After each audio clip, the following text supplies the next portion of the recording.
Can tests accurately predict how individuals are likely to perform in any given job?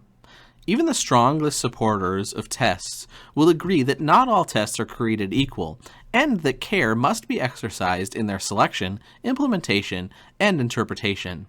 Therefore, employers that administer pre-employment tests are urged to consider test results as only one basis for selection. Take a look at how pre-employment tests are typically used by employers here. Remember, employers typically use pre-employment tests to accomplish two primary objectives: eliciting an applicant's undesirable traits and identifying characteristics that most closely match the qualities required for the available job. In the simplest terms, pre-employment and employment tests are defined as procedures for determining job suitability. This is accomplished by examining the skills, knowledge, or physical capabilities of employees and employment applicants according to a predetermined set of objective guidelines. The results are assessed in relation to the requirements and responsibilities of a given position, and conclusions are drawn as to the appropriateness of the individual's qualifications.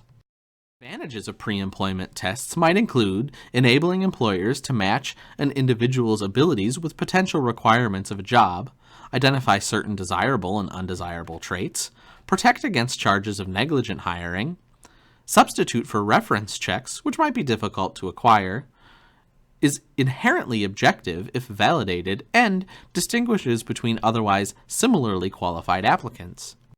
Disadvantages of pre-employment tests could be a substitute for effective interviewing skills, attempt to predict who will do well and who won't, screening out qualified individuals who do not test well, attempting to evaluate future job suitability, and substitutes for on-the-job training programs, or could be viewed as solving multiple employment problems. Nevertheless, test validation is critical. In 1978, the U.S. Equal Employment Opportunity Commission, the U.S. Civil Service Commission, and the Office of Federal Contract Compliance of the U.S. Department of Labor, the U.S. Department of the Treasury, and the U.S. Department of Justice together adopted the Uniform Guidelines on Employee Selection Procedures under Title VII of the Civil Rights Act of 1964. The primary purpose here is to provide a framework for determining the proper use of tests and selection procedures used by employers. There are many different types of pre-employment tests that are considered by employers. Several tests are classified in more than one way. For example, achievement tests measure physical abilities, could therefore be categorized with physical testing. Other achievement tests measure knowledge, placing them under the heading of psychological testing. Similarly, motor work samples may be considered a form of physical testing, but there are also achievement tests that could therefore be classified as psychological. Drug tests are clearly physical tests, but because of their popularity, they're frequently given their own category. The same holds true for integrity testing. Although technically a form of personality testing, integrity tests usually stand on their own. Nevertheless, let's take a look at the different categories here of pre-employment tests. The controversy over whether to test applicants and employees for drug use remains unresolved. Sound arguments can be made both for testing and against. Proponents point to the risks linked to substance abuse and maintain that testing will ferret out offenders and rid the workplace of numerous ills. But those who oppose drug testing are quick to point out that some courts have criticized a zero-tolerance policy as an unwarranted invasion of privacy. Popular methods used for detection, such as urinalysis, may also be considered invasive and a violation of an individual's privacy.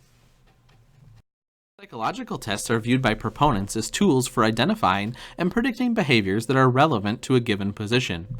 Psychological tests are also increasingly being used to evaluate specific traits, such as managerial effectiveness, business ethics, loyalty, stability, cooperation, and independence.